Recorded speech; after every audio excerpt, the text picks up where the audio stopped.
Hello పిల్లలు, ఎలా ఉన్నారు? ఈరోజు మనము ఒక బైబిల్ పాఠం నేర్చుకుందాము. మరి మీరు సిద్ధమా పిల్లలు? ఇంకా ఎందుకు ఆలస్యం? పాఠంలోనికి వెళ్ళిపోదాం. కుమ్మరి వాని చేతిలో మట్టి. ఒక చిన్న గ్రామంలో ఒక కుమ్మరివాడు ఉండేవాడు. అతనికి మట్టిని అద్భుతమైన పాత్రలుగా మార్చే నైపుణ్యం ఉండేది. ఒకరోజు అతను కొంత మట్టి తీసుకుని ఒక కొత్త పాత్ర తయారు చేయడం ప్రారంభించాడు. మట్టిని బలంగా నలిపాడు, తిరగబెట్టాడు, ఆకారం ఇచ్చాడు.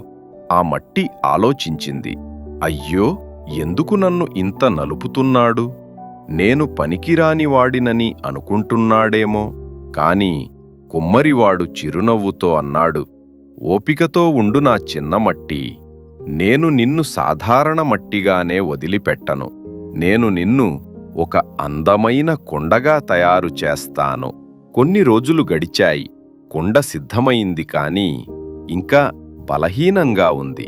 కుమ్మరివాడు దాన్ని మంటల్లో పెట్టాడు. కుండ భయపడి చెప్పింది, ఇంకా ఎందుకు బాధ పెడుతున్నావు? నేను కాలిపోతానేమో.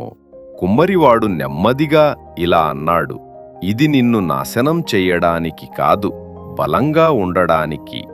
నువ్వు సహించాలి. చివరికి నువ్వు ఒక అందమైన, ఉపయోగకరమైన పాత్ర అవుతావు.